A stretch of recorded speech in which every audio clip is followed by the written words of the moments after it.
சர்க்குருவே சரணம், சர்க்குருவே போற்றி, சர்க்குருவே துணை. அனைவருக்கும் வணக்கம். அடியன் திருப்பூர் ஞானசபையில் இருந்து சூர்யாசியுடன். இன்று 8/11/2025 சனிக்கிழமை. அருள்மிகு சர்க்குரு பகவான் ஞானசபை, பாண்டியநகர், திருப்பூர். இன்று இறைவன் அன்னதானம் நடத்தி வைத்தார். எம்பெருமான் ஈசன் கணக்கன்பட்டி பழனிசாமி சாமிகள் என்கிற மூட்ட சாமிகளின் அருளோடு இங்கே தினமும் அன்னதானம் நடந்தேறி கொண்டிருக்கிறது. 150க்கும் மேற்பட்ட உறவுகள் இங்கே அன்னம் உண்டு இறைவனுக்கு நன்றி சொல்லி செல்லுகிறார்கள்.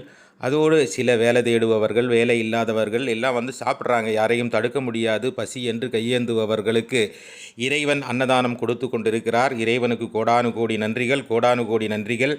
ஆளை பார்த்து இடை போடக்கூடாது என்று சொல்லுவார்கள். அதேபோல பசி என்று கையேந்துபவர்களுக்கு இறைவன் கொடுத்து கொண்டிருக்கிறான். அதற்கு காரணமாக உலகெங்கும் பரவி வாழ்ந்து கொண்டிருக்கும் பகவானின் செல்ல பிள்ளைகளால் கொடுக்கப்படும் நன்கொடைகள்தான் இந்த அன்னதானம் நடப்பதற்கு காரணமாக அமைவது. கொடுத்த அனைவருக்கும் நன்றிகளை தெரிவித்துக் கொள்கிறேன். இன்று வந்து சேர்ந்த அன்னதான காணிக்கையானது 6712 ரூபாய்.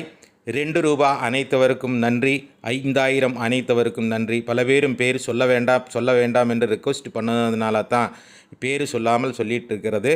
அதனால் உங்களால் முடிந்த நிதியுதவிகளை திரையில் தெரியும் எண்ணுக்கு அனுப்பி வைத்து இந்த அன்னதானம் தினமும் நடந்தேறுவதற்கு உறுதுணையாக இருங்கள் உறவுகளே. நன்றி. நற்பவி. வாழ்க வளமுடன். எல்லோரும் நலமாக இருக்க வேண்டும் என்கிற